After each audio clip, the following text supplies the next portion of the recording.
Good morning, students. Good morning, ma'am.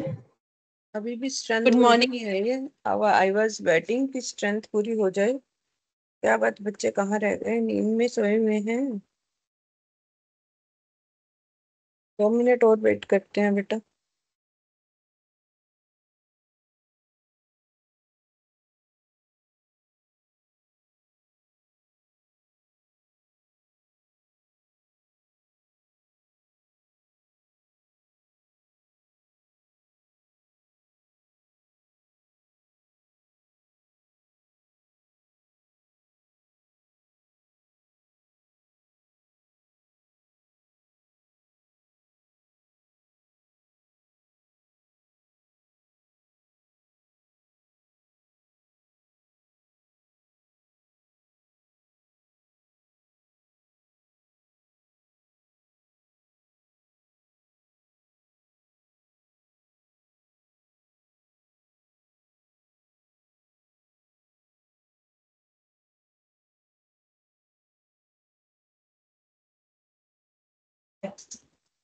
नहीं।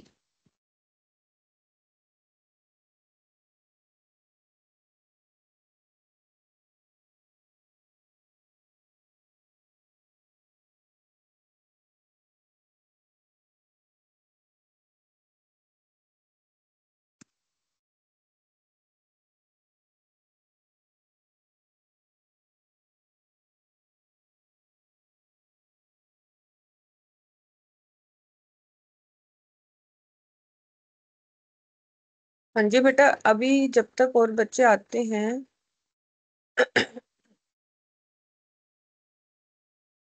ये share हो रहा है बेटे आपको? हाँ जी Yes, बच्चे। अच्छा, अब मुझे ये बताइए, जो हमने कल किया था उसमें किसी का कोई डाउट है?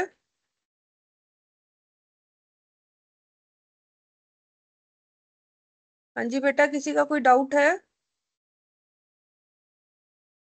no, ma'am. ओके, चलो ठीक है, फिर हम आगे चलते हैं।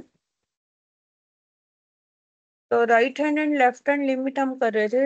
यही यहीं पे करना था ना, methods of finding limit of a function f x as x tends to finite quantity से ए।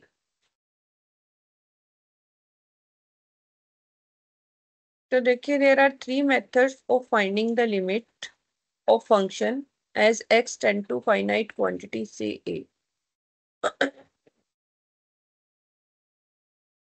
देखिए, सबसे पहले आप थोड़ा सा याद करिए, तो ये आपके ना लीनियर इक्वेशन क्वाड्रेटिक पॉलिनोमियल से मिलता जुलता है। उसमें भी हमने मेथड्स ऑफ फैक्टराइजेशन किया था, method of substitution and method of rationalisation. तो यहाँ भी आपने वही मेथड करने हैं। आपके पास 3 मेथड हैं लिमिट को फाइंड करने के लिए। तो मेथड ऑफ फैक्टर्स, बट उसकी कंडीशन ये है कि जो एक्स है आपका फाइनाइट होना चाहिए, मतलब कोई भी नंबर होना चाहिए कांस्टेंट, ये नहीं है कि इनफाइनाइट हो। तो इसमें हमारा पहला मेथड है मेथड ऑफ फैक्टर्स बना के हमने उसको क्लियर करना है, ठीक करना है। सब्स्टिट्यूशन मेथड है। और तीसरा है रैशनलाइजेशन मेथड। तो फर्स्ट मेथड में आपको तब यूज करना है जब आपको एफ एक्स जो है वो रैशनल फॉर्म में दिया हो, जैसे पी अपॉन क्यू की फॉर्म में। ऊपर जी एक्स है, नीचे एच एक्स है। तो उसको फैक्टर बनाने हैं आपने। तो कॉमन फैक्टर को हमें कैंसिल कर देना है और फिर वैल्यू पुट कर देनी है। एक ही प्रोसीजर है इसका। तो जैसे यहाँ पर है x cube minus one x square minus one. आपको मैंने फॉर्मूले दिए थे, है ना सबके पास? Yes, हाँ जी ma'am. बेट। तो वो यहाँ भी काम आएंगे, क्योंकि यहाँ पर लगेगा A cube minus B cube का फॉर्मूला, और नीचे लगेगा A square minus B square का फॉर्मूला। उसके साथ इसके फैक्टर बन जाएंगे। A cube minus B cube का फॉर्मूला होता है A minus B means X minus one into A square plus B square plus A B. तो इसके फैक्टर बन गए। और ये कैसे बने, इसका जवाब मैं खुद से दे रही हूँ। आपके फॉर्मूलाज में ये फॉर्मूला है, लिख लो कौन सा फॉर्मूला है। ए क्यूब मतलब एक्स क्यूब माइनस वन का क्यूब हो जाएगा आपका। नीचे है ए स्क्र माइनस बी स्क्र, जिसका फॉर्मूला होता है A minus B into A plus B. ऐसा करने से आपका जो कॉमन वैल्यू है एक्स माइनस वन, ये दोनों कट जाएंगे। जो बाकी आपका रह गया इसके फर्दर फैक्टर नहीं बन सकते हैं। और आपको एक्स लिमिट क्या दी हुई है, देखो 1 दी हुई है लिमिट। ए हमारा 1 हो गया, ठीक है। हाँ जी बेटा, समझ आई? आ रही है आप लोगों को समझ या नहीं आ रही है? Yes, ma'am. ठीक है। अगर हम सीधा 1 लिख देते तो ये सारा 0 हो जाता, इसलिए हमें पहले फैक्टर बनाने हैं। अब इसकी वैल्यू 1 लिखनी है, एक्स की वैल्यू 1 लिखनी है, ठीक है। x is limit to 1 such that x is not equal to 1, that is x minus 1 is not equal to 0। तो अब जब हमने फैक्टर बना लिए उसके बाद हम x की वैल्यू जब हम 1 लिखेंगे तो ऊपर 3 और नीचे 2, तो आंसर आपका 3/2 आ जाएगा, ठीक है। सेकेंड मेथड है आपका substitution method. The following steps are involved. अब सेकेंड मेथड के स्टेप्स क्या हैं? आपने x की वैल्यू a नहीं रखनी है, a प्लस एच रखनी है। a क्या है? जो लिमिट दी हुई है, जैसे 1, 1 plus h, where h is very small, but 0 नहीं है, स्मॉल है, क्योंकि हमने कल पढ़ा था, आपको याद होगा, लिमिट में नेबरहुड मतलब आसपास की वैल्यू होती है। क्लियर? याद है आपको ये चीज? हम्म, याद है या Yes, नहीं है ma'am. बेटा?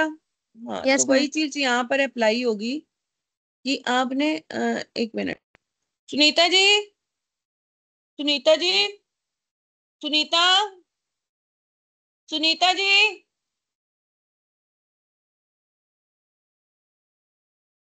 हाँ जी। तो मेथड 2 है आपका a plus h, where h is very small. h is not equal to 0 but very small है, जो a के आसपास की वैल्यू हमें लेने के लिए मदद करेगा। सिंप्लीफाई, फिर आपको न्यूमिनेटर एंड डिनोमिनेटर को सिंप्लीफाई करना है, कॉमन वैल्यू को काटना है, एंड फिर h को 0 पुट कर देना है, तो आपका रिजल्ट आ जाएगा जैसे अब यहाँ पर है, ठीक है। अब इसके फैक्टर नहीं बन सकते क्योंकि पावर n आ गई है, तो हमने a लिखना है, क्योंकि लिमिट a है ना, देखो दे रहा है ना ये x लिमिट a, तो हमने a प्लस एच लिखना है, बिल्कुल ऐसे ही, where h is very small value. तो हमने क्या करना है, a plus H raise to power n minus A raise to power n, और नीचे यहाँ पर a प्लस एच होगा तो a से a कैंसिल हो जाएगा, ओनली h रह जाएगा। अब ऊपर क्या किया इसने, a raise to power n को कॉमन ले लिया, अंदर आपके पास यहाँ पर जब a कॉमन ले जाएंगे तो 1, अब plus H upon a minus 1 रह जाएगा, ठीक है। अब इसको पता है कैसे खोलना है इसने, कैलकुलस उससे, बाइनोमियल थ्योरम आती है आप लोगों को? चाय बना लो। बाइनोमियल थ्योरम आती है आप लोगों को? a plus b raise to power n को कैसे खोलते हैं, 1 plus b raise to power n को? हाँ जी बेटा, किया आपने No, बच्चे? ma'am. ओके, तो मैं शेयर कर देती हूँ इसको के साथ, 1 मिनट होल्ड करो।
देखो मैं आपको यहीं से समझा देती हूँ, वैसे मैंने थ्योरम निकाली है, मैं बाद में शेयर भी कर देती हूँ आपको, उसमें भी आपको समझ नहीं आ रहा, पीडीएफ मैंने देख लिया है, आपको यहीं से बता देती हूँ। जो बाइनोमियल थ्योरम होती है वो कैसे खोलेंगे आप देखिए ध्यान से। 1 + h/a⁴n है, ये बात क्लियर हो रही है आप लोगों को? हाँ जी, अच्छा जवाब भी दो ना, मेरे को पता चले आप सुन रहे हो। हाँ जी बच्चे, सुना है ना? तो अब देखिए इसको कैसे खोलना है।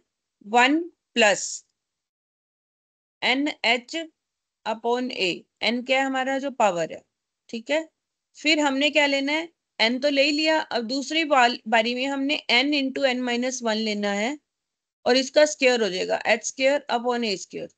तीसरी बारी क्या लोगे, n × n - 1 × n - 2, और यहाँ पर h³/a³ हो जाएगा, ये n तक चलता रहेगा। समझ आई आपको ये बात? Yes ma'am. और -1 ये है ही हमारा ऊपर, तो जब हम इस ब्रैकेट को खोलेंगे 1 और 1 आपस में कट जाएगा, कैंसिल हो जाएगा, तो क्या रह जाएगा NH/a, n × n - 1 h²/a² and so on, आगे इन चलता रहेगा n तक। अब अगर आप ध्यान से देखिए तो इन सब में से क्या हम h को कॉमन ले सकते हैं? h सब में है ना, ठीक है। Yes ma'am. h को कॉमन लेके नीचे वाले h से हमने काट दिया, तो रह क्या जाएगा यहाँ पर n/a, या n × n - 1, ऊपर वाला h कॉमन आ गया तो h/a² रह जाएगा, अगले में h²/a³ आ जाएगा। बहुत ज्यादा खोलने की जरूरत नहीं है, हमें सिर्फ दो टर्म्स तक ही खोलना है, ठीक है, क्लियर। Yes ma'am. अब इसके बाद हम यस इसमें मैम। क्या करेंगे, h की वैल्यू 0 रख देंगे, h 0 रखना है हमने, तो h 0 रखेंगे तो सिर्फ n/a बच जाएगा, बाकी तो आगे सारी 0 हो जाएंगी क्योंकि h 0 रख दिया। समझ आई, क्लियर हुई ये बात? मैम h, हाँ दोबारा बेटा, बता दो ये। है दोबारा बता दो मैम ये। बेटा, जब h 0 रखोगे तो n/a तो बच जाएगा, उसके बाद तो हर एक में h आ ही रहा है, तो 0 को किसी से भी मल्टीप्लाई करते हैं तो ये सारा तो 0 हो जाएगा, अगली सारी टर्म्स 0 हो जाएंगी ना, यस मैम। तो सिर्फ क्या रह जाएगा, n/a रह जाएगा, यस मैम। और a⁴n है ही सही। अब यहाँ पर a⁴n है और नीचे a है, अब हम अगर इंडेक्स में जाते हैं तो a की पावर ऊपर जाके -1 हो जाएगी, तो आंसर आ जाएगा n × a⁴n - 1। हो गया क्लियर ये? Yes ma'am. हाँ जी बच्चे, हुआ क्लियर सबको? Yes ma'am. Yes ma'am. Yes ma'am. तीसरा मेथड है rationalisation. This method is useful where radical signs are involved either in numerator और डिनोमिनेटर। द न्यूमिनेटर और डिनोमिनेटर, अब यहाँ पर आपके पास कैसे साइन आ रहे हैं, अंडर रूट का आ रहा है, तो आपको ये भी पता होना चाहिए ना पेपर में कि कहाँ पर हमने फैक्टराइजेशन मेथड यूज करना है, कहाँ पर हमने रैशनलाइजेशन मेथड यूज करना है, और कहाँ पर हमने सेकंड मेथड यूज करना है, सब्स्टिट्यूशन मेथड। तो जहां पर तो फैक्टर बन सकते हैं फैक्टर बनाओ सबसे पहला, और नहीं बन सकते, n पावर आ रही है तो फिर सब्स्टिट्यूशन मेथड लगा दो, और अगर रूट में दिया हुआ है तो फिर रैशनलाइजेशन मेथड लगा दो। क्लियर हो गई आपको ये बात? Yes ma'am. ओके, तो ये आपका आ गया limit x approaches 0 √1 + x √1 - x/xn। Rationalisation में क्या होता है कि चाहे वो डिनोमिनेटर का रैशनलाइजेशन कर सकते हो, चाहे आप न्यूमिनेटर का रैशनलाइजेशन कर सकते हो। अब डिनोमिनेटर में तो ऐसा कुछ है नहीं कि हम रैशनलाइज करें, रैशनलाइज में जहां पर रूट के अंदर माइनस होता है, जहां पर जो भी इसका साइन होता है, इस साइन को हमने चेंज करना है, जैसे प्लस ले लिया माइनस की जगह, उसी से मल्टीप्लाई करना है, उसी से डिवाइड करना है। ये आता है रैशनलाइजेशन, पहले भी किया होगा, याद आया कि नहीं? Yes ma'am. Yes ma'am. अब आपने क्या करना है, ऊपर फॉर्मूला बन गया a - b a+b, ये आपका फॉर्मूला बन गया a - b इंटू a+b का फॉर्मूला होता है a² - b²। तो जब स्क्वायर करेंगे तो स्क्वायर रूट कट जाएगा, क्या रह जाएगा 1 + x 1 - x, एक्स एक्स आपस में कट जाएगा और 2x रह जाएगा ऊपर। ठीक है, क्लियर हो गया आपका? Yes ma'am. नीचे आपका जो यस रह गया मैम। ये, एक तो x था ही आपके पास और ब्रैकेट में ये रह गया आपका। ठीक है, अब x से x कट गया, ऊपर 2 रह गया। अब इसमें आपने x की वैल्यू 0 पुट कर देनी है, जो भी लिमिट है इसकी 0 पुट करेंगे इसकी वैल्यू। तो हम यहाँ पर पुट करेंगे, 0 पुट करने से अब इसका आंसर 1 आ जाएगा। ठीक है, ओके। मैम एक बार रिपीट कर। बेटा रैशनलाइजेशन करनी है आपने, जो साइन दिया होगा ना उसको चेंज करके ऊपर और नीचे मल्टीप्लाई करना है, फिर फॉर्मूला लगना है। रैशनलाइजेशन में ज्यादातर एक ही फॉर्मूला लगता है, लिख लो a+b × a-b, क्योंकि हमने साइन चेंज किया होता है तो वही आएगा। a+b × a-b वो होता है हमारा a² - b²। ठीक है, ओके मैम। अब आगे आता है आपका इनफाइनाइट लिमिट्स। इनफाइनाइट लिमिट्स में वो कह रहा है कि जब लिमिट इनफाइनाइट दी हो और आपका p/q की फॉर्म में है, तो आपने न्यूमिनेटर एंड डिनोमिनेटर को डिवाइड कर देना है, किससे? By highest power of x से। तो उससे आपका, उसके बाद आपने fx numerator and denominator which has highest power of x, and then use 1/x 1/x² etcetera. क्योंकि देखिए ऐसा क्यों किया इसने, अगर x की वैल्यू 1 है, x अप्रोचेज इनफाइनाइट है, तो इनफाइनाइट का अपोजिट जब होता है, बिस्किट एक आदत है तो कोई बात नहीं, पानी का कुछ नहीं। तो इसमें क्या होता है, उसका अगर हम 1/x करते हैं तो वो 0 हो जाएगा, क्योंकि 0 का रेसिप्रोकल इनफाइनाइट होता है ना बेटा। समझ आई यस आपको ये मैम। बात? तो जैसे अब ये दे रहा है इनफाइनाइट दिया हुआ है, जहां भी इनफाइनाइट हो आपने पहले ऊपर वाले को सॉल्व कर लेना है, न्यूमिनेटर और डिनोमिनेटर दोनों को मल्टीप्लाई किया, सॉल्व कर लिया। अब हाईएस्ट पावर एक्स की क्या है, यहाँ पर x² है ना। ठीक है, यस। x² से डिवाइड करोगे तो इस तरह की इक्वेशन बन जाएगी। यहाँ पर 1/x जो है वो क्या हो जाएगा आपका, 0 हो जाएगा। तो x अप्रोचेज इनफाइनाइट था, 1/x अप्रोचेज 0 हो जाएगा, यानी कि 1/x की वैल्यू 0 रख देंगे तो 2/3 बच जाएगा। आई बात समझ बेटा? Yes ma'am. 1 मिनट होल्ड कर। यस।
हाँ जी बेटा, ये क्या हो रहा है? इसके बाद इसकी अल्टरनेटिव अप्रोच है, अल्टरनेटिव आप रहने दो, कंफ्यूज हो जाओगे, आप एक ही तरीके से करो। अल्टरनेटिव में भी मुश्किल नहीं है, उसने मल्टीप्लाई नहीं किया, सीधा 1/x से डिवाइड कर दिया। ठीक है, समझ आ रही है आपको? ये x से डिवाइड कर दिया ना मैम सीधा।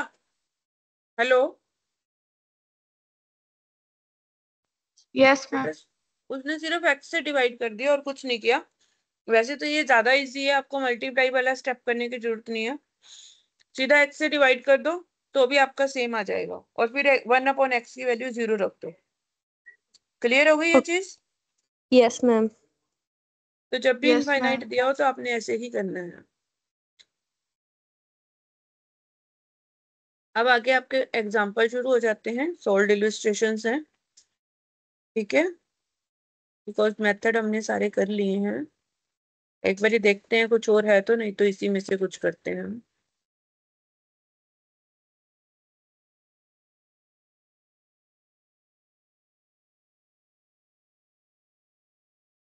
आप ऐसे करिए एक बारी ना,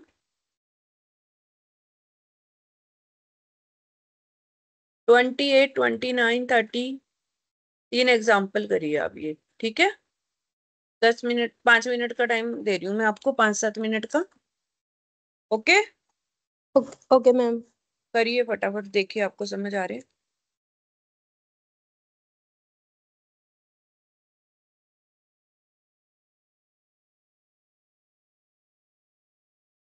ओके, कद्दू कैसे कर दिया? ओके, दिक्कत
हाँ जी बच्चे, हो गए क्वेश्चन? ये ले लो कब हो गए बेटा? मैम हाँ जी बोलो सुनैना। मैम 28 बता दो एक बार। 28 में देखो x की पावर 1 है और यहाँ 1/2 है। 1 और 1/2 मिलके क्या बनता है? एक और आधा 1.5 बनता है ना? तो क्या बन गया? यस 3/2 बन गया। Yes ma'am. ये भी 3/2 बन गया। अब हम x की पावर 1/2 को हम कुछ कंसीडर नहीं करेंगे, उसको हम a मानेंगे, और a की पावर 1/2 को b मानेंगे। तो आपका a³ माइनस b³ का फॉर्मूला बन जाएगा, जैसे आपने यहाँ किया था ऊपर।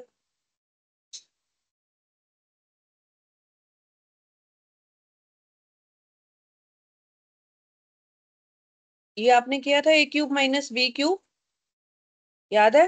यस यस क्या मैम। बचा था लास्ट में? 3/2। Yes ma'am.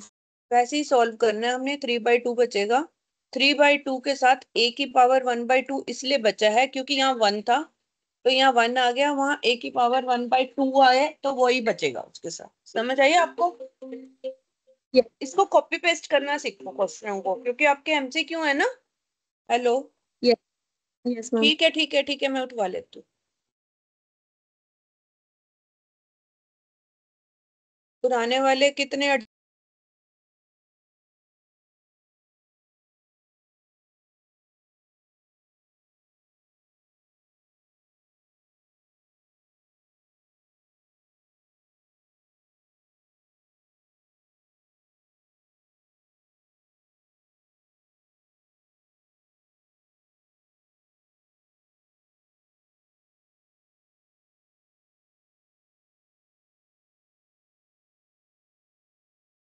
हाँ जी बेटा, समझ आई सुनैना? ये चीज आप सबको समझ आ रही है? नॉट ओनली सुनैना, जब कोई एक पूछता है तो सब लोगों को समझ आनी चाहिए वो चीज।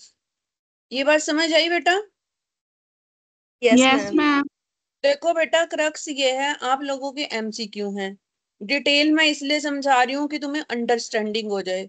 आपको डिटेल समझने की जरूरत नहीं होती है। जहां भी a³ माइनस b³ का फॉर्मूला आ जाए ना, पहले तो आप ये बेस याद रख लो कि अगर ऊपर क्यूब है और नीचे स्क्वायर है और माइनस में है, फैक्टराइजेशन करके उसका 3/2 आंसर आना है। ये याद रख लिया?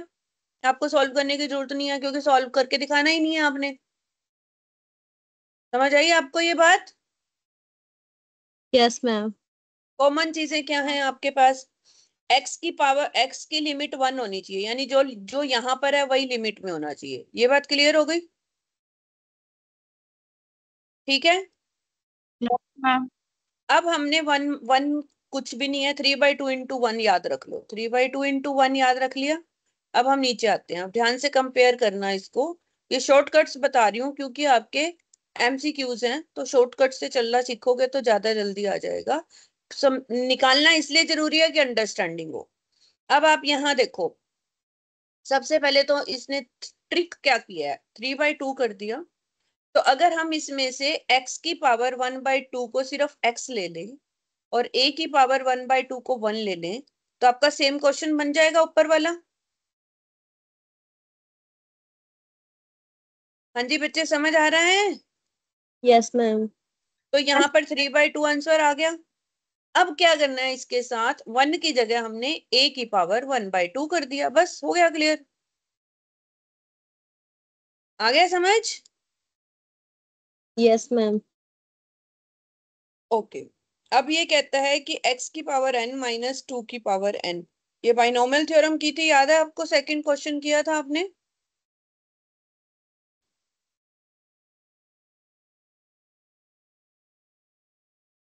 ये किया था बाइनोमियल थ्योरम से। यही सेम है ना? बेस याद रख लो बस, यस बाकी तो ठीक है। इसका आंसर क्या आया था अगर आप ध्यान से देखो? क्या था? n into a raise to power n minus 1। ये था इसका आंसर, याद है? Yes yes ma'am. कुछ नहीं करना है। क्या करना है, इसकी पावर को n को नीचे लिख देना है। जो a होगा n को नीचे लिख दो, पावर n-1 आ जाएगा। बिकॉज आपके एमसीक्यू है, समझना एक अलग चीज है, आपको समझ आना चाहिए, करो अपने हाथ से, अच्छी बात है, लेकिन ट्रिकी होना एक अलग चीज है, वो भी जरूरी है। अब यहाँ देखो क्या आया था उसका आंसर हमारा n into a raise to power n minus one. तो a यहाँ पर 2 है हमारा, तो n into two raise to power n minus one आ जाएगा आपका। आ गया? यस इक्वल्स टू 80 है। ये बात समझ आ गई? हाँ जी बेटा। Yes ma'am. अब देखो यस मैम। कितने सारे स्टेप निकल गए ना आपके बीच में से। ये कैसे आया, समझ आ गया ना आपको? यस यस अब two raise to power n minus one को हम two raise to power n divided by two लिख सकते हैं। याद है आपको? इंडेक्स में हमने किया था, इंडिसिस में। याद है? हाँ जी मैम। तो वो टू इधर आके मल्टीप्लाई हो जाएगा, 80 क्रॉस मल्टीप्लाई से 80 इंटू टू 160 बन गया। Excuse me ma'am. Yes ma'am. हाँ जी बेटा जी। मैम रिपीट करना। बेटा देखो आपका ये two raise to power n minus one है। अगर मैं अलग से two raise to power n minus one लिखती हूँ इंडिसेस वाले चैप्टर में जाके, तो उसको हम two raise to power n divided by two लिख सकते हैं। हाँ जी बेटा। Yes ma'am. तो अब टू इधर जाके क्रॉस मल्टीप्लाई से ये 80 इंटू टू 160 हो जाएगा। Okay ma'am. समझ आ गया बेटा? Yes ma'am. यस अब मैम। 160 के फैक्टर बनाने हैं, जैसे मैंने आपको उस दिन एक्सेल में फैक्टर बनाने सिखाए थे। इसके ऐसे फैक्टर बनाने हैं, मैं दिखा देती हूँ एक बार आप लोगों को। तो जरूरी नहीं है, इसमें ना आपका ट्रिक्स देखी जाती है कि आपको कितना आप अपना माइंड अप्लाई करते हो। यहाँ पर आपको फिर मैं बार बार कह रही हूँ, जो फॉर्मूले बेस हैं सिर्फ तीनों को याद रखना है, उसी को हर चीज में आपने अप्लाई करते जाना है। 160, 160 को पहले मैं 2 से करूंगी, क्या आएगा इधर?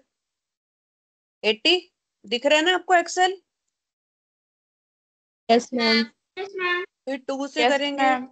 40, फिर 2 से करेंगे 20, इधर आ गया 2, फिर 2 से करेंगे इधर आ जाएगा 10, फिर 2 से करेंगे आएगा 5, इधर आ जाएगा 5, और इधर आ जाएगा आपका नीचे 1। ये हो गया क्लियर? यस तो मैम। क्या बन रहा है? टू रेज टू पावर 5 आ रहा है, दो 5 बार ही आ रहा है, तो 5 into two raise to power 5 आ गया।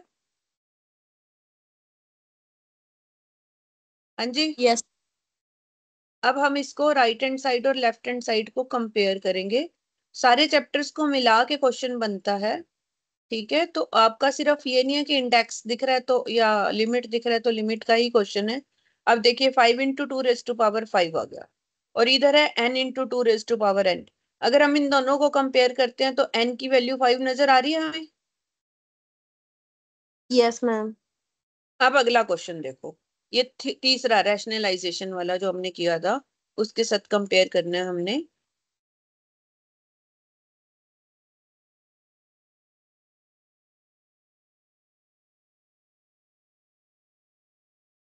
नहीं, इसी के साथ ही कंपेयर किया होगा इसने। इसमें रैशनलाइजेशन नहीं है क्योंकि अंडर रूट नहीं है ना, यही फॉर्मूला लगाया है। एक्स क्यूब माइनस वन, नहीं फैक्टराइजेशन वाला आएगा इसमें, क्योंकि देखो ए क्यूब माइनस वन, ए स्क्वायर माइनस वन, लास्ट में था ना हमारा जो हमने एक्स से डिवाइड किया था, वो वाला लगाया इसने। एक्स की पावर 6 है ना, उससे डिवाइड कर दिया ना, ठीक है? Yes yes ma'am. मैम। तो हमारा 6/2 आ जाएगा, जो इसकी पावर होती है ये वाली।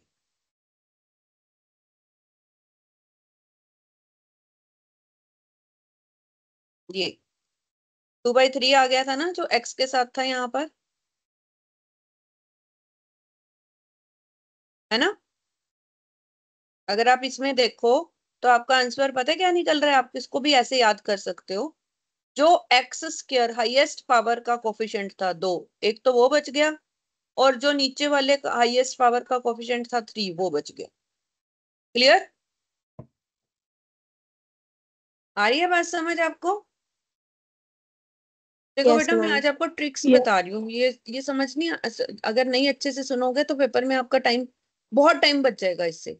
अब देखो, इसको करना क्या, आपने सिर्फ ये स्टेप करो पेपर में, उसके बाद याद रखो कि हमारा सारा सॉल्व करके सिर्फ यही बचेगा जो एक्स स्क्वायर के साथ वाला है 2/3। ये 2/3 बच गया, आपको बाकी करने की जरूरत ही नहीं है। किसी ने आपका सोल्यूशन थोड़ा ना देखना है, आपका कोई पूरा क्वेश्चन आपने करके थोड़ा ना दिखाना है। आपको समझ होनी चाहिए, करो, मैं ये नहीं कहती मत करो, करो, लेकिन एमसीक्यू के लिए तो ये ट्रिक्स आप याद रख सकते हो ना, कि नहीं? Yes, ma'am. वही चीज यहाँ करनी है। अब यहाँ देखो कितना आसान है, इसकी पावर 6 है, इसकी पावर 2 है, तो हमारा जो आंसर है वो 6/2 ही बचेगा, 3 हो गया। क्लियर हो गया? Yes. Yes. अब यहाँ पर फिर वही है आपका, वही वो उसी चीज को उठाते रहो, जो factorisation a² - b² a - b a+b बच जाएगा। तो आप समझ आ रही है आपको ये बात, कि आप ट्रिक्स अपनाओ, जो बेस क्वेश्चन हमने किए हैं ना उनको यूज करो। ओके? Yes, हाँ ma'am. जी, आपका इजी हो जाएगा उससे। तो इस तरह से आपके ये सारे क्वेश्चन हो जाएंगे। ऑल्टरनेटिव अप्रोच हर एक में दी हुई है, मतलब समझ आनी चाहिए आपको, लेकिन आंसर के लिए आप ट्रिक यूज कर सकते हो, जो मैं आपको बार बार कह रही हूँ, that you can use the trick for your answer.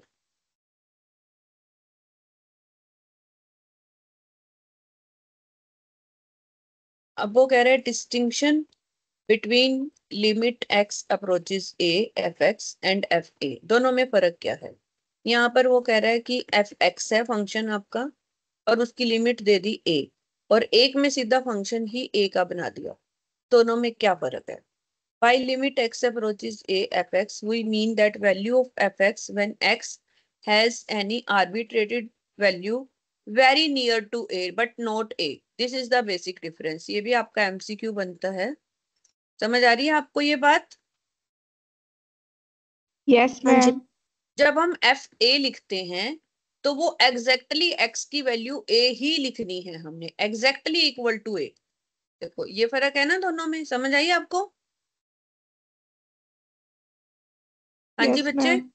F A का मतलब है कि एक्स की वैल्यू ए ही है एग्जैक्टली, लेकिन जब हम एफ एक्स और एक्स लिमिट ए लिख देते हैं तो लिमिट का मतलब होता है कि वो एग्जैक्टली ए नहीं है, उसके आसपास है, उसका नेबर है, वेरी नियर टू ए।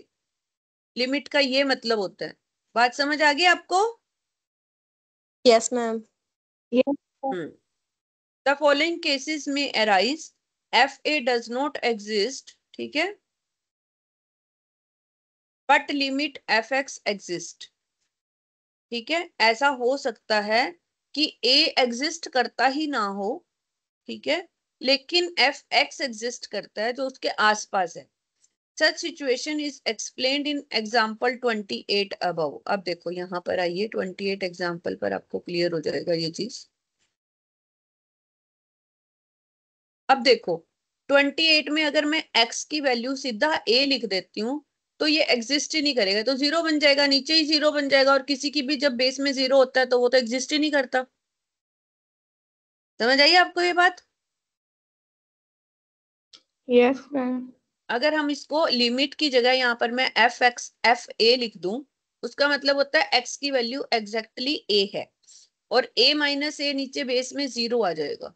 जब 0 आ जाएगा तो वो एग्जिस्ट ही नहीं करता एफ फंक्शन, लेकिन x approaches x limit a, ये एग्जिस्ट करता है। समझ आइए आपको ये बात?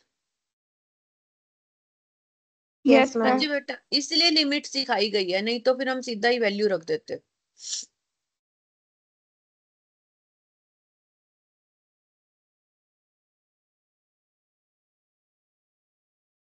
एफ ए एग्जिस्ट, ऐसा भी हो सकता है कि एफ ए एग्जिस्ट करता हो लेकिन उसकी लिमिट एग्जिस्ट ना करती हो, जैसे एग्जांपल 30 में हम चलते हैं।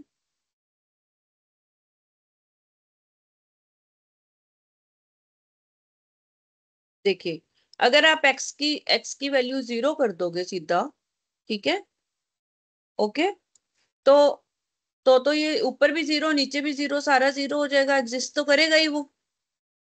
ठीक है, जीरो तो एग्जिस्ट करता है ना, ऊपर भी जीरो आ गया, नीचे भी जीरो आ गया, ठीक है। Yes, तो ma'am. ऐसा भी हो सकता है कि आपकी लिमिट एग्जिस्ट करती हो और वैल्यू एग्जिस्ट ना करती हो, ऐसा भी हो सकता है कि आपकी एफ ए एग्जिस्ट करता हो लेकिन उसकी लिमिट एग्जिस्ट ना करती हो, और ऐसा भी हो सकता है कि दोनों एग्जिस्ट करते हो लेकिन उनकी वैल्यू अलग अलग हो। तो ये सिचुएशंस पे क्वेश्चन आ सकते हैं, पेपर में आपसे पूछा जा सकता है, इसकी आपको एग्जाम्पल देके पूछा जा सकता है कि बताइए इसमें क्या होता है, वैसे भी पूछा जा सकता है। तो आपको पता होना चाहिए पहला केस क्या है। ऐसा हो सकता है कि एफ ए एग्जिस्ट ना करे लेकिन एफ एक्स लिमिट एक्स ए एग्जिस्ट करे। दूसरी सिचुएशन है आपका एक्स एफ ए एग्जिस्ट कर रहा है लेकिन लिमिट एग्जिस्ट नहीं कर रही है। दूसरा होता है कि दोनों एग्जिस्ट कर रहे हैं लेकिन दोनों की वैल्यू अलग अलग है। जैसे हम सीधा एफ एक्स लेते हैं, इक्वल्स टू जीरो भी आ सकता है where x is not equal to zero, and one where x is equal to zero, और अगर लिमिट लेते हैं तो उसकी वैल्यू वन आती है, तो दोनों की वैल्यू आपकी अनइक्वल आएगी। और चौथी सिचुएशन ये है कि बोथ एग्जिस्ट भी करते हैं और दोनों की वैल्यू भी सेम आएगी। और फिफ्थ सिचुएशन ये आती है कि कोई भी एग्जिस्ट नहीं करता, ना आपकी लिमिट एग्जिस्ट करती है ना आपकी एफ ए एग्जिस्ट करती है। तो ये पांचों सिचुएशंस जो हैं आपने अच्छी तरह से याद कर लेनी है, थ्योरी समझ के याद करो, जो मर्जी समझ के याद करो। इन पांचों सिचुएशंस में से एक या दो क्वेश्चन बड़े आराम से आ सकते हैं, उससे ज्यादा भी आ सकते हैं। ये बात क्लियर हो गई आपको? हाँ जी बेटा, Yes, समझ ma'am. हाँ, तो अच्छी तरह से इसको करना है आपने। आगे है आपकी फंडामेंटल थ्योरम्स ऑन लिमिट। अब आपने सिचुएशंस भी देख ली, सॉल्यूशन भी देख लिया लिमिट के, फंडामेंटल थ्योरम्स करनी है, इन पे भी क्वेश्चन आएंगे। If limit f x is equal to one, ठीक है, थ्योरम में यही होता है ना कि अगर ये है तो ये होगा। तो एक्स अप्रोचेस ए है, तो limit x approaches a phi x is equal to m, where l and m finite quantities. तो यहाँ पर आपका क्या होगा, देखो एक आपको फंक्शन एल दे रखा है, दूसरा फंक्शन आपको एम दे रखा है, और दोनों की लिमिट सेम है, ए है ना दोनों की लिमिट। ये बात समझ आ गई? हाँ जी बेटा। Yes, ma'am. बेटा एक फंक्शन की वैल्यू एल है, दूसरे फंक्शन की, ये फाई इसलिए लिखा है क्योंकि एफ दोबारा नहीं लिख सकते ना, दूसरा फंक्शन है, या एफ वन एफ टू लिख लो आप इसको। एक की वैल्यू एल है, दूसरे की वैल्यू एम है, वैल्यू अलग अलग है जबकि लिमिट सेम है दोनों की ए। ये बात क्लियर हो गई? Yes, ma'am. इसके साथ कंडीशन क्या है कि एल और एम दोनों फाइनाइट नंबर है, इनफाइनाइट नहीं है। तो ऐसे केस में जब आप इन दोनों को प्लस करोगे तो ये आपका आंसर एल प्लस एम आएगा, माइनस करोगे तो एल माइनस एम आएगा। क्लियर हो गई? हम्म। हाँ जी बेटा, दो फंक्शंस दिए हुए हैं, दोनों की लिमिट सेम है, जब आप उनको ऐड करोगे तो उनकी वैल्यूज ऐड हो जाएंगी, माइनस करोगे तो वैल्यू माइनस हो जाएंगी, मल्टीप्लाई करोगे तो वैल्यूज मल्टीप्लाई हो जाएंगी, डिवाइड करोगे तो वैल्यूज डिवाइड हो जाएंगी। सेम रहेगा आपका, लेकिन डिवाइड करते हुए ये ध्यान जरूर रखना है आपने, ये लिखना जरूर है, जब भी हम डिवाइड करते हैं तो denominator is not equal to zero, क्योंकि अगर डिनोमिनेटर जीरो हो गया तो वैल्यू खत्म हो जाती है। समझ आई आपको ये बात? Yes, ma'am. अब आगे क्या है, आपका एक फंक्शन बी है, दूसरा वो कहता है कि f u is equal to f b. तो इसका मतलब ए और बी इक्वल होंगे, क्योंकि अभी हमने किया है कि ये तभी इक्वल होते हैं जब उसकी लिमिट सेम होती है। तो f x is equal to, अब यहाँ पर क्या है, फंक्शन का अंदर फंक्शन है, ये बात याद रखो आप। इसमें क्या सिखा रहा है आपको, देखो आपको एक फंक्शन उसने दे दिया वेयर एक्स लिमिट ए, उसकी वैल्यू बी दे दी, ठीक है, Yes, ma'am. और दूसरे की लिमिट बी है, ठीक है, तो फिर वो फंक्शन ऑफ बी है आपका। Function of b, function of u is equal to function of b, दोनों इक्वल है। तो आपने क्या करना है, ध्यान से देखना, यहाँ पर function is a function of, function का फंक्शन भी हो सकता है, f is a function of x where x approaches x limit b, x limit b है आपका, तो वो अंदर चला जाएगा और ये जो है एफ फाइव एक्स जो है आपका एफ फंक्शन बी बन जाएगा। आपको ये याद रखें, ठीक है, क्लियर। अब यहाँ पर आपके x जो है वो उसकी लिमिट a है, पर आपका फंक्शन ही कांस्टेंट है तो उसकी वैल्यू तो कांस्टेंट ही रहेगी, k ही रहेगी, उसकी कोई चेंज नहीं होगी। दूसरा है कांस्टेंट इनटू लिमिट फंक्शन है, तो यहाँ पर तो फिर उससे मल्टीप्लाई करेंगे और कुछ नहीं है, k is our constant, k को अलग कर दो, बाकी सारा आप वही करो जैसे फंक्शन कर रहे हो। तो आगे आपके एग्जाम्पल शुरू हो जाते हैं, जैसे आपने इसको इवेल्युएट करना है। तो अगर हम इसको इवेल्युएट करते हैं, लिमिट जो है डिनोमिनेटर 0 नहीं हो सकता है, तो हमने इसको कौन से मेथड से किया है, इसमें देखो इसने एक और चीज दे दी आपको, आप सब में अलग अलग इसकी वैल्यू पुट कर दो। 1 + 3 4 - 1 2 आ गया, क्या आएगा, 1 1 है ना, 1 + 3 4 - 1 3। सीधी वैल्यू भी पुट कर सकते हैं, अगर सीधी वैल्यू से आपका डिनोमिनेटर 0 नहीं बनता है। हाँ हाँ हाँ, देखो डिनोमिनेटर पे सारा डिपेंड करता है। x की वैल्यू 1 अगर मैं नीचे लिखती हूँ तो 2 × 1 2 + 4 6 हो गया। हाँ जी बेटा, समझ आ रही है आपको ये बात। Yes ma'am. यस अगर आपका डिनोमिनेटर 0 नहीं बनता है तो आप पूरी वैल्यू 1 लिखो और आंसर निकाल दो, आपको इतना सब लिखने की भी जरूरत नहीं है, सीधा x की ये वाला स्टेप करना है आपने, सीधा पेपर। समझ आई, बस डिनोमिनेटर 0 नहीं बनना चाहिए ना, बात तो सारी है। सिर्फ सीधा यहाँ पर आ जाओ, ऊपर वाली लाइन छोड़ दो, आप करने की जरूरत नहीं है आपको। नेक्स्ट में देखो, अब 1² 1 -4 + 3 लिखेंगे तो 0 बन जाएगा। हाँ जी, आप में से Yes, कोई यस मुझे ma'am. मैम बिना देखे इसका आंसर बता सकता है, बता सकता है कोई मेरे हिसाब से। हाँ जी, क्या आ रहा है इसका आंसर, 2/4 नहीं 2/4 कैसे आएगा। आपने क्या करना है, इसके फैक्टर बनाने हैं, फैक्टराइजेशन आती है आपको बनानी, तो जो कॉमन था वो काट यस दिया, फिर उसकी वैल्यू लिख दो। याद है फैक्टराइजेशन मेथड। Yes, ma'am. अब अगला भी यही है, इनफाइनाइट में क्या किया था हमने, स्क्वायर से डिवाइड कर दिया था, तो स्क्वायर की जो हाईएस्ट की वैल्यू होती है वही आएगी, 2 आएगी, फिर 1/x। इसमें आपको करके दिखाने की जरूरत नहीं है बेटा, आप इतना सिंपल कर दिया ना आपके लिए, ठीक है, वैसे करो। अदरवाइज करना है तो फिर यही मेथड है हमारा, कि जो हाईएस्ट पावर से डिवाइड किया था 1/x, 1/x जो है वो h ले लिया था, फिर h अप्रोचेस 0 कर दिया था, तो आंसर 2 आ जाता है, ठीक है। नेक्स्ट भी आपका यही है, x की पावर 5 है, नीचे x की पावर 8 है, तो हमने x की पावर 8 से डिवाइड करना है, ठीक है, जो हाईएस्ट पावर होती है उससे डिवाइड करना होता है। समझ आ गया आपको। यस मैम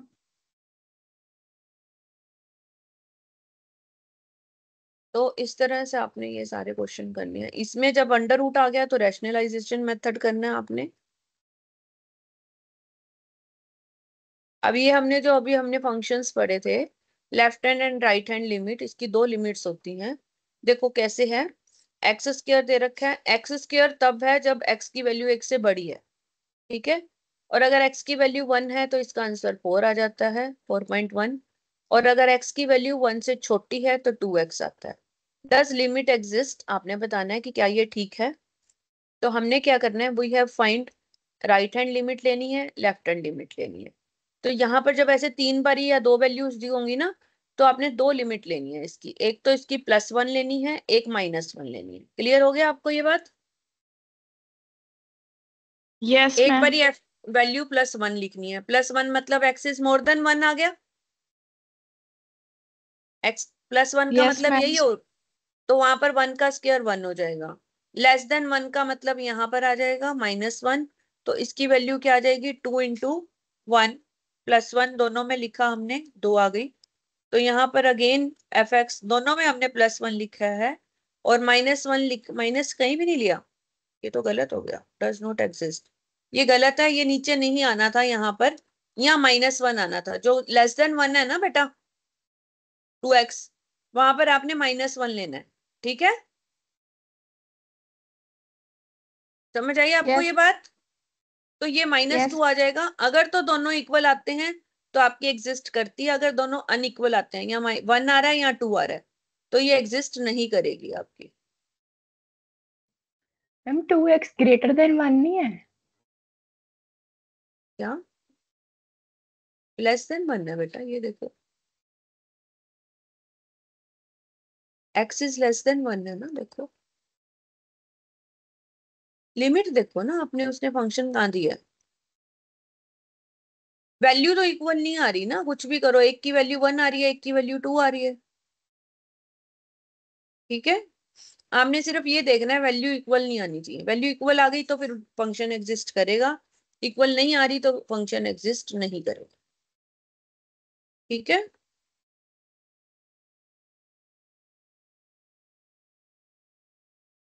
अब आगे आता है हमारा कंटिन्यूटी, आपने फंक्शन कर लिया, आपने लिमिट कर लिया, अब है कंटिन्यूटी। हाँ जी, तो आप में से कौन पढ़ेगा कंटिन्यूटी के बारे में थ्योरी? MSP गर्ल्स में से कोई पढ़ेगा? ऑलवेज समृद्धि, समृद्धि नहीं पढ़ना है, कोई बच्चा यस नहीं करता, चलो समृद्धि आप ही पढ़ो, अब जो बच्चा इंटरेस्टेड है उसी से पढ़वाना चाहिए ना। हाँ जी पढ़िए बेटा। Continuity. Introduction. A function is said to be continuous if its graph is continuous curve without any break. If, however, there is any break in the graph, then function is not continuous at that point. If for a value of k, the limit of fx does not exist, that is, if on the curve of fx a point is absent, the graph will be discontinuous, that is, not continuous. A function fx is said to be continuous at x is equal to a when limit fx, if exists, is finite and is equal to fa. That is, limit fx is equal to limit fx is equal to fa. That is, f a plus 0 is equal to f a minus 0 is equal to f a briefly, or limit f a plus h is equal to f a. Thus, we are to be find following three values: limit fx, limit fx, and third limit fa. If, however, all these values are equal, then fx is continuous at x is equal to a, otherwise it is discontinuous. Yes continuity, देखो continuity जैसे उसने clear कह दिया कि अगर हम किसी चीज का ग्राफ बनाते हैं और उसमें कोई ब्रेक नहीं आ रही तो वो कंटिन्यूअस फंक्शन हो गया, कंटिन्यू चल रहा है, कंटिन्यू मतलब कंटिन्यू, समझ आ गई ना आपको? अगर हम किसी इक्वेशन का ग्राफ बनाते हैं, जैसे लीनियर इक्वेशन का आप ग्राफ बनाते हो, उसमें कोई ब्रेक नहीं आ रही है, वो कंटिन्यू चल रहा है चल रहा है चल रहा है, तो वो कंटिन्यूअस फंक्शन है, और अगर कोई ब्रेक आती है तो वो डिसकंटिन्यू फंक्शन है, वेरी सिंपल। ये बात समझ आई आपको? इतना तो समझ आती है कि कोई चीज कंटिन्यूअस चल रही है, आप चल रहे हो और आप चलते ए से ए लोकेशन से बी लोकेशन पे आपने जाना है, आप ट्रेवल कर रहे हो, आप बिल्कुल नहीं रुकते बीच में, ए से बी सीधा जाते हो, कंटिन्यू चल रहे हो, और अगर बीच में ब्रेक रुक के चाय पीते हो, बैठते हो, रेस्ट करते हो, दैट इज अनकंटिन्यूअस, नॉट कंटिन्यू, समझ आई? Yes Yes, ma'am. ma'am. वही फंक्शन में है, अगर आपका सीधा चल रहा है तो कंटिन्यू है, रुक जाता है कहीं पे ब्रेक आ जाती है तो नॉट कंटिन्यू है। अब कैसे समझाना है आगे देखिए, पहले तो मैंने आपको कंटिन्यू का मतलब बताया है। If for a value of के, आपका फंक्शन है f x, does not exist, that is if on curve F x a point is absent, कोई चीज भी एब्सेंट हो जाती है तो फिर वो लिमिट आपकी एग्जिस्ट नहीं करती है, वो कंटिन्यूअस नहीं है, the graph will be discontinue, और या हम कह सकते हैं नॉट कंटिन्यू, कहीं भी अगर ब्रेक आ जाती है। क्लियर? समझ आ गई? यस हाँ जी मैम। बेटा। A Yes, ma'am. function is said to be continuous Yes, if ma'am. x is equal to a, limit x approaches a, fx, if exist is finite and equal to fa. जैसे अब आपका क्या है, ये भी खराब है, हाँ ठीक है ना, हाँ ठीक है, हाँ ब्रिक ब्रिक काट देना, बहुत ज्यादा ब्रिक करनी है, ठीक है, हाँ उसी में काट धो के, हाँ धो ये भी धो लो ना, हाँ जी। तो बेटा आपकी 3 लिमिट अभी हमने पढ़ी, अभी अपने जो x वाला क्वेश्चन किया था उसमें था अगर x 0 1 से बड़ा है यानी कि प्लस में आ गया, एक x 1 से छोटा है यानी माइनस में आ गया, और तीसरे में था x इज इक्वल टू 1 है। 3 लिमिट थी हमारे पास। मान लो a पॉइंट है, अभी हमने लिमिट में पढ़ा था नियर बाय, तो हमारी 3 कंडीशंस आ जाएंगी। उसमें हमने अभी कंडीशन पढ़ी थी, आपको याद होगा कि ऐसा हो सकता है कि एफ ए एग्जिस्ट नहीं करता लेकिन ए प्लस एग्जिस्ट करता है, ऐसा हो सकता है कि एफ ए प्लस एग्जिस्ट नहीं करता लेकिन ए एग्जिस्ट करता है। अभी हमने कंडीशंस पढ़ी है ना, ये नहीं पढ़ी? पढ़ी Yes, है मैम। ma'am.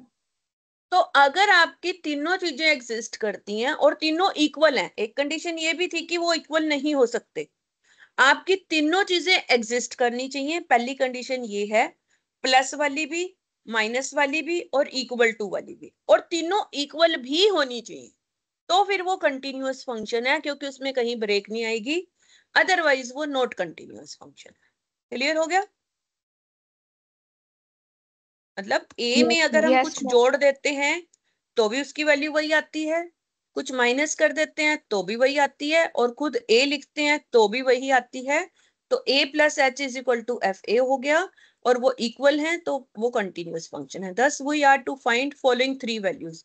तो जब भी आपसे कंटिन्यूटी के बारे में पूछा जाता है तो आपको थ्योरी में तो यही लिखना है कि ब्रेक नहीं होनी चाहिए, और प्रैक्टिकल में आपको 3 चीजें निकालनी है, प्लस वाला फंक्शन, माइनस वाला फंक्शन और इक्वल वाला फंक्शन। अगर तीनों फंक्शंस इक्वल आते हैं आपके तो वो कंटिन्यूअस फंक्शन है, नहीं इक्वल आते तो वो डिसकंटिन्यूअस फंक्शन है। अब एग्जांपल से आप क्लियर करो। इसने कह दिया, ये आपको दे दिया, आपसे पूछा क्या है, पहले तो आपने ये देखना है कि आपसे उसकी लिमिट पूछी है या सिर्फ ये पूछा कंटिन्यूअस है या नहीं है। अब आपसे ये पूछा कि ये कंटिन्यूअस है या नहीं है, x की वैल्यू 1 दे दी यानी a की जगह 1 आ गया, तो हम पहले 1 प्लस एच लिखेंगे, 1 प्लस एच लिख के हम इसको सॉल्व करेंगे और लास्ट में फिर h की वैल्यू 0 लिख देंगे। ठीक है, तो 4 आ गया इसका आंसर। Yes, समझ आ गई ma'am. आपको ये बात? फिर हम 1 माइनस एच लिखेंगे, पहले हमने 1 प्लस एच लिखा, फिर हमने 1 माइनस एच लिखा, फॉर्मूले वही लगने हैं, a प्लस बी का स्क्वायर लगेगा या a माइनस बी का स्क्वायर लगेगा, फिर h की वैल्यू 0 लिखेंगे और वो 4 आ गया। तीसरे में हम x को सीधा 1 लिख देंगे, तो हमारी वैल्यू क्या आ गई, देखिए ये भी 4 आ गई, तीनों वैल्यूज में 4 आ गया हमारा। Yes, ma'am. तो ये क्या हो गया, कंटिन्यूअस फंक्शन। ठीक है, for x is equal to 1। Clear हो गया? Yes, ma'am. अब वो कहते हैं again corresponding to definition of limit we may define continuity of a function as follows. इसके अलावा कंटिन्यूटी को आप कैसे डिफाइन कर सकते हो? कोई फंक्शन कंटिन्यूअस है x is equal to a पे, इफ एफ एक्स एग्जिस्ट, अगर एफ ए एग्जिस्ट करता है for every pre assigned positive quantity however small we shall determine the positive quantity. इसने बस उसको अल्फा गामा वो लिख दिया और कुछ नहीं है। F x minus f a is less than कोई भी वैल्यू जो इसने दी होगी, for all values of x satisfy some properties. अब आप इसकी प्रॉपर्टीज पढ़िए।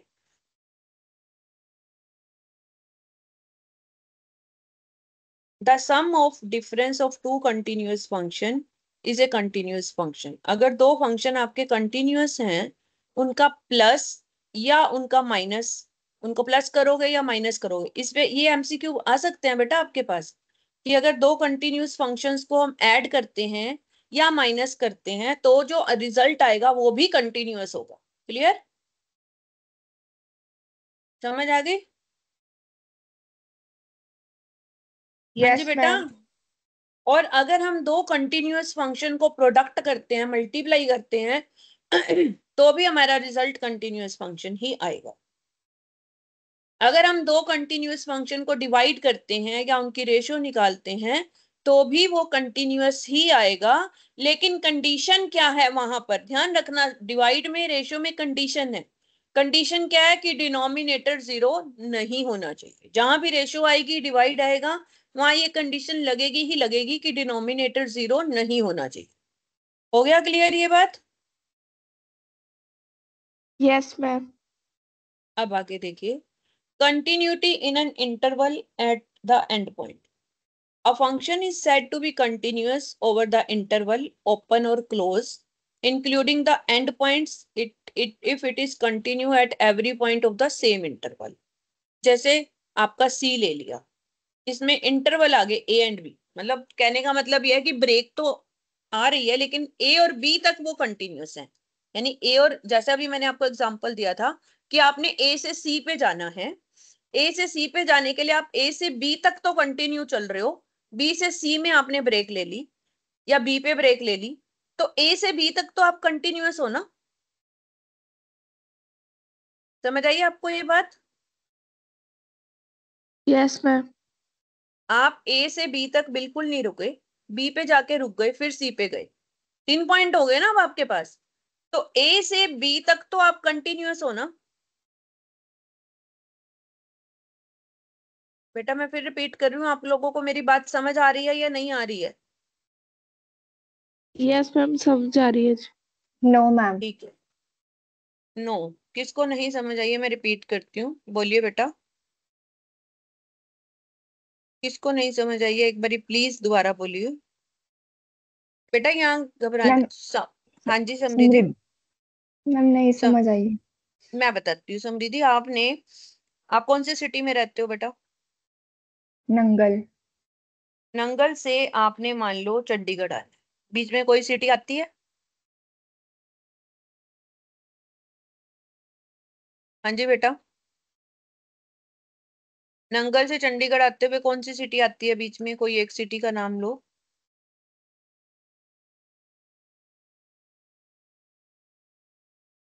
राजपुरा आता है बीच में?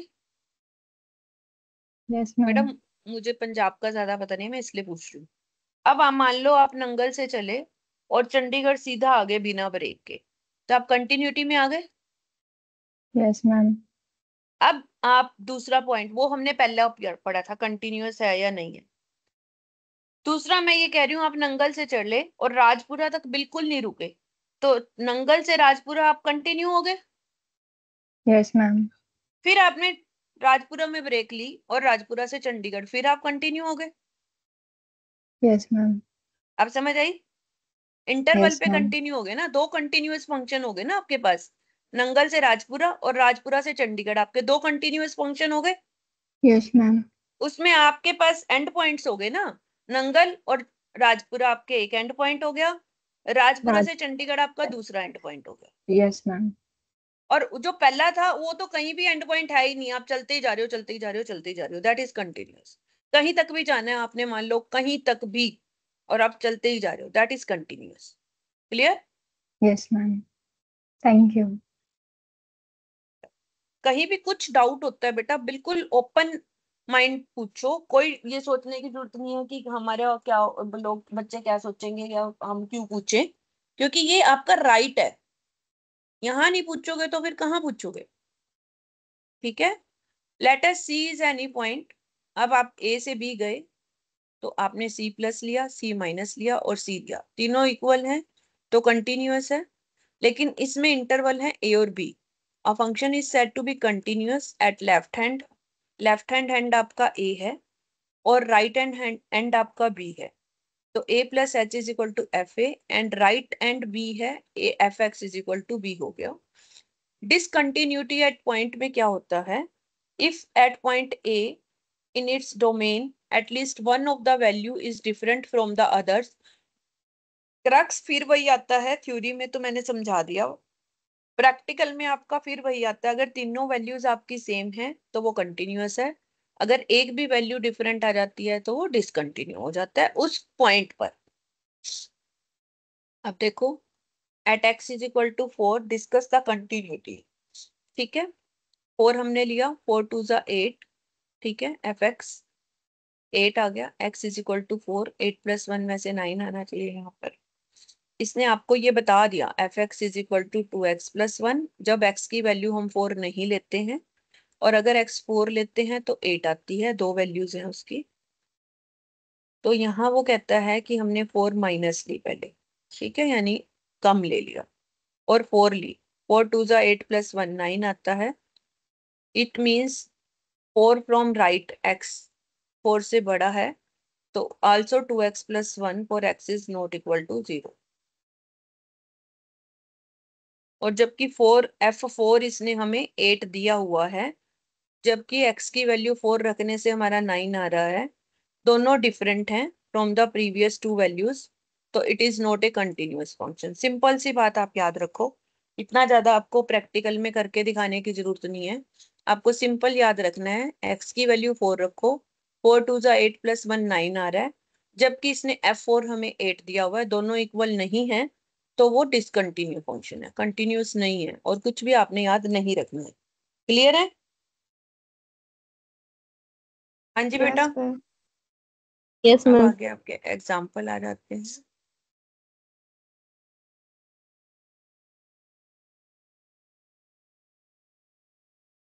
नेक्स्ट है आपका डिफरेंशिएशन। आई थिंक कर लें डिफरेंशिएशन, छोटा सा ही है, कर लेते हैं। Yes ma'am. डिफरेंशिएशन में क्या है बेटा, पढ़िए आप में से कोई स्टूडेंट, समृद्धि को छोड़ के, अब देखती हूँ कौन पढ़ेगा। लिमिट लगा दी अब मैंने भी, कोई बच्चा नहीं इंटरेस्टेड नहीं है। एमएसपी गर्ल्स आप पढ़ेंगे? Sunaina, very good. हाँ जी सुनैना, आप पढ़िए। Differentiation. Introduction. The idea of limit, as discussed previously, will now be extended at present in differentiating a function f(x) with respect to x, the independent variable. For this, let us know at first what the term increment means. Increment. By increment of a variable, we mean the difference of initial value from the final value. Therefore, increment final value minus increment equal final value minus initial value. Let x change its value from 1 to 4. Increment of x is equal 4 minus 1 is equal 3.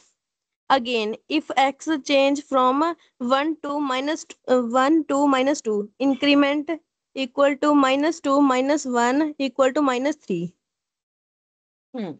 Symbols में भी positive और negative. The idea of limit, अभी हमने limit पढ़ लिया, as discussed previously हमने limit पढ़ लिया। Will now extend it at present in differentiating a function. अब हमने उसी को एक्सटेंड करना है, डिफरेंशिएशन। फंक्शन आपका एफ एक्स है with respect to x, x हमारा इंडिपेंडेंट वेरिएबल है, आपको भी पता है, हमने स्टार्टिंग में डिस्कस कर लिया था। y हमारा डिपेंडेंट होता है। For this let us know at first what term increment means. अब यहाँ पर इंक्रीमेंट का मतलब क्या है? By increment of variable we mean the difference of initial value from the final value, यानी कि इनिशियल वैल्यू से फाइनल वैल्यू में क्या फर्क आता है, दैट इज द डिफरेंस। जैसे इंक्रीमेंट इज इक्वल टू, ये याद रख लो, increment is equal to final value minus initial value. ये आपका एमसीक्यू पूछा जा सकता है। जो मैं हाईलाइट करती हूँ उसको आप भी हाईलाइट किया करो और याद रखा करो, लिख लिया करो। लेटस एक्स जो है हमने चेंज कर दिया 1 से 4 में, तो फाइनल इनिशियल वैल्यू क्या थी, एक्स की 1 थी, इनिशियल वैल्यू क्या आ गई, बोलो 1. बेटा, 1 हो गई ना, और फाइनल वैल्यू 4 हो गई, तो हमारा क्या हो गया, x is equal to 4 minus 1 आ गया, तो फाइनल वैल्यू आपकी 4 है और इनिशियल वैल्यू 1 है, तो वैल्यू 3 आ गई, Yes, ma'am. Yes, incremental value 3 आ गई। और अगर हम x को 1 से -2 पे ले आए तो इनिशियल वैल्यू, फाइनल वैल्यू -2 है, इनिशियल वैल्यू 1 है, तो -2 -1 -3 आ गई incremental value. yes, ma'am. Yes, ma'am. तो अब इंक्रीमेंट, ये भी आपका एमसीक्यू बनता है कि क्या इंक्रीमेंट सिर्फ पॉजिटिव होता है? अगर आप नहीं पढ़ के गए होते तो हमेशा इंक्रीमेंट से बच्चा यही कहेगा कि हाँ इंक्रीमेंट तो पॉजिटिव ही होगा, लेकिन नहीं, इंक्रीमेंट में भी पॉजिटिव और नेगेटिव। क्लियर हो गई ये चीज? Yes ma'am. अब ये याद Yes, रखना है आप सबने, इसी ऐसे ही आते हैं MCQ. Increment of x will be denoted by, अब इंक्रीमेंट ऑफ एक्स जो है आपका 3 आ रहा है, जो भी आ रहा है, उसको हम डिनोट कैसे करेंगे? या तो आप एच से डिनोट करोगे, एच लिखोगे, या डेल्टा लिखोगे, डेल्टा एक्स। इसको डेल्टा को हम ट्राइंगल से भी लिख सकते हैं और इस तरह से भी लिख सकते हैं। And that of y will be represented by के और डेल्टा वाई और डेल्टा एक्स। क्लियर? एक्स को हम एच से करते हैं, वाई को हम के से करते हैं, और डेल्टा एक्स डेल्टा वाई तो है ही है। Clear? Yes ma'am. yes, ma'am. अब आपके इस बुक में क्योंकि इस वाले डेल्टा से डिनोट किया हुआ है तो आप ऐसे ही कर सकते हो, लेकिन पेपर में कोई भी आ जाए तो आप उसको समझ जाओगे। If y is equal to fx, then independent variable x changes from x to delta x। तो इंक्रीमेंट क्या हो जाएगी? x plus delta x minus x, तो डेल्टा एक्स आपका इंक्रीमेंट हो गया। समझ आ गया आपको? देखो आपका वेरिएबल x है, x को मैंने चेंज कर दिया x प्लस डेल्टा एक्स। तो अभी हमने पढ़ा था ना ऊपर, फाइनल माइनस इनिशियल वैल्यू होती है। तो फाइनल आपकी x प्लस डेल्टा एक्स आ गई, इनिशियल x है, तो x से x कट के डेल्टा x आ गया आपका। Yes, ma'am. ठीक है। अब if y is equal to f x, then changes to y is equal to f x plus delta x, हमने यही करना है और फिर इंक्रीमेंट निकालना है। ठीक है। तो इंक्रीमेंट कैसे आएगा? फॉर्मूला क्या रहेगा? F into x plus h minus f x upon h. ये आपको याद करना है। अब हम सीधा क्वेश्चन पे आते हैं। आपके पास y is equal to 2x square दिया हुआ है, और then y plus d y is equal to क्या हो जाएगा? x की जगह 2 प्लस डी एक्स हो जाएगा। इंक्रीमेंट हो गया ना? डी वाई हमने इधर Yes, ma'am. इंक्रीमेंट किया है, तो यहाँ पर x के साथ डी एक्स आ जाएगा। तो इसको हम स्क्वायर करके सॉल्व करेंगे तो डेल्टा y की वैल्यू क्या आ जाएगी? 2 into x plus D x square minus 2x square, क्योंकि इन दोनों को माइनस करेंगे y से y कट जाएगा।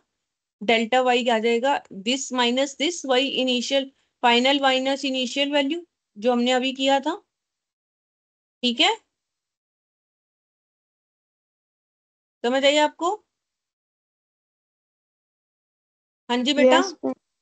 फिर हमने डेल्टा वाई और डेल्टा एक्स को डिवाइड करना है, तो ऊपर आपका ये आ जाएगा। देखो इसने जगह जगह वैल्यू चेंज कर रखी है, आपने कंफ्यूज नहीं होना। यहाँ इसने डी यूज किया, यहाँ इसने डेल्टा दूसरा लगा दिया। डेल्टा मतलब डेल्टा ही है, डेल्टा एक्स से डिवाइड कर दिया, तो ये हमारा d x upon d y बन गया। अब again from 1 upon x x की पावर 5 है, तो इसमें डेल्टा वाई क्या आ जाएगा? 1 अपॉन एक्स की जगह एक्स प्लस डेल्टा एक्स की पावर 5 हो जाएगा, minus 1 upon x raise to power 5। आपने यही फॉर्मूला हर जगह लगाना है। ठीक है, ये फॉर्मूला याद रख लो, कुछ नहीं करना है। X plus h minus f x upon h, ये याद रख लोगे? Okay. Where h approaches 0। Symbols में कंफ्यूज होने की जरूरत नहीं है, जो मैं चीज छुड़वा रही हूँ उसको छोड़ सकते हो आप। ठीक है, समरी याद करनी है आपने। The whole process for calculating, इसको हम एफ डैश एक्स भी लिख सकते हैं।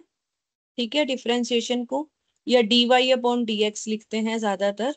आपको करना क्या है? Let independent variable x has an increment h, then find value new value of the function. तो पहला प्रोसीजर आपको दिया हुआ है।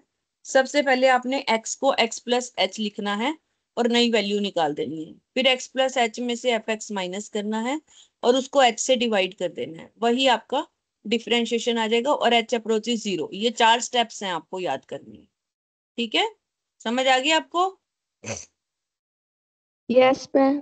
अब सम यूजफुल डेरिवेटिव्स, ये तो आपने बेटा 9 के 9 लिख के याद करनी है। आपको बता दूं मैं आपको, ये 9 के 9 लिख के अच्छी तरह याद होने चाहिए। इन्हीं में से कोई भी क्वेश्चन भी आ सकता है और वैल्यूज भी आपको याद होनी चाहिए। जैसे आपसे कोई ये पूछे कि x raise to power n का डिफरेंशिएशन क्या होगा, तो आप सीधा लिखोगे n into x raise to power n minus 1। आपको याद होना चाहिए ये, आपको कैलकुलेट करने की जरूरत नहीं है इसमें। समझ आइए आपको? Yes, ma'am. और अगर 1/x⁻n का कोई डिफरेंशिएशन आपसे पूछे, अब ये नीचे आ गया ना 1, तो यहाँ आएगा ऊपर n और ये x⁻n+1 आ जाएगा नीचे। क्लियर? Yes ma'am. एक और इसी तरह e⁻x का डेरिवेटिव हमेशा e⁻x ही रहेगा, वो चेंज नहीं होगा। और e की वैल्यू 2.718 आप याद रख लो। क्लियर? Yes ma'am.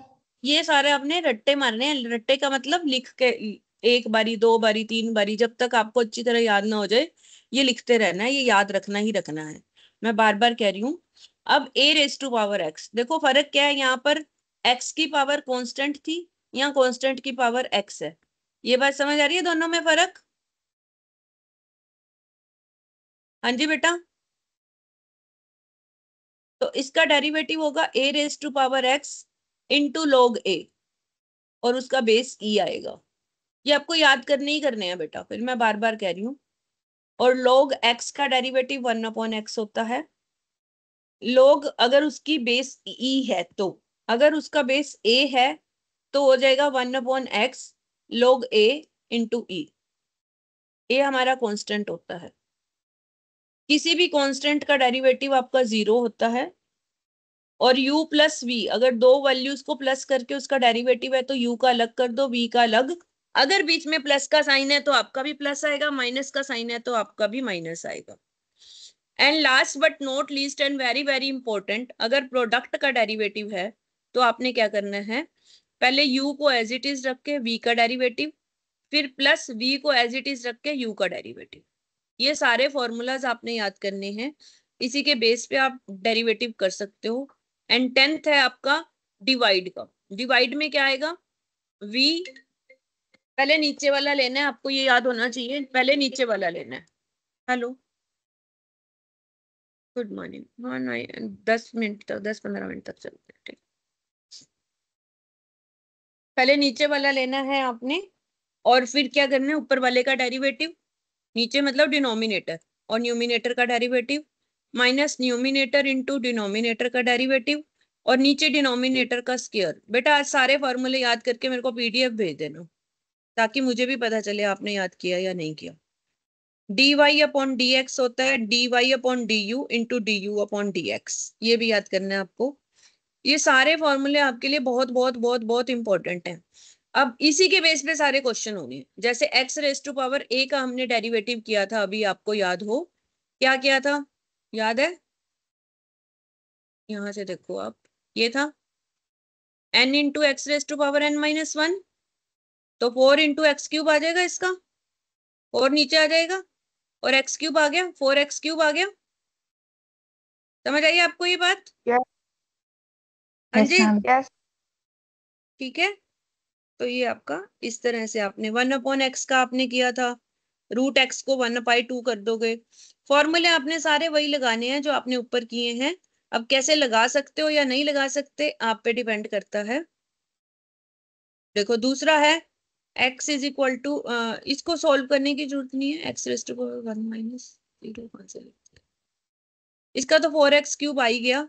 x हमारा है, x का क्या आएगा, 1 इंटू x⁻1 - 1, क्योंकि 1 है ना यहाँ पावर, 3 की जगह 1 आ गया ना, है ना, 4 की जगह, सॉरी, यहाँ x की पावर 4 आपने क्या किया था, 4x³, ठीक है।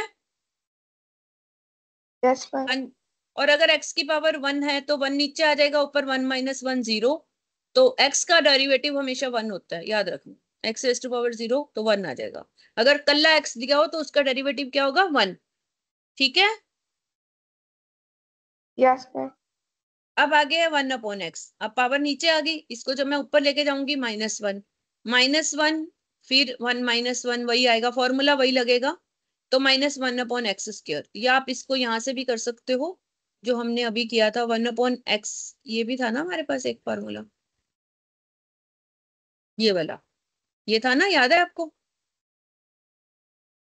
इससे भी कर सकते हो, या x को ऊपर भी ले जा सकते हो सीधा। अब ये प्लस वाला आ गया, देखो दोनों का क्या था, u का अलग v का अलग, तो इसका डेरिवेटिव क्या आएगा 3x² और इसका 2x। तो ये आंसर आ गया आपका। समझ आ गई या नहीं? यस। ये u इंटू वी वाला था, उसमें क्या था पहले u as it is v का डेरिवेटिव, फिर v as it is u का डेरिवेटिव। तो इसका डेरिवेटिव क्या आएगा e⁻x का e⁻x ही रहेगा, और यहाँ पर x² का 2x आ जाएगा। आ रहा है ये बात समझ? Yes ma'am. इस तरह ये है 2⁻x की 4 नीचे आ जाएगा, 2 तो बाहर ही आ जाएगा। x4 का अभी हमने निकाला था 4x³, तो 4 से मल्टीप्लाई कर दो, 4 2 8x³ आ गया। क्लियर है? हाँ जी बेटा। Yes ma'am. तो ये आपके डेरिवेटिव के क्वेश्चंस आ जाते हैं। सबके अलग अलग दिए हुए हैं।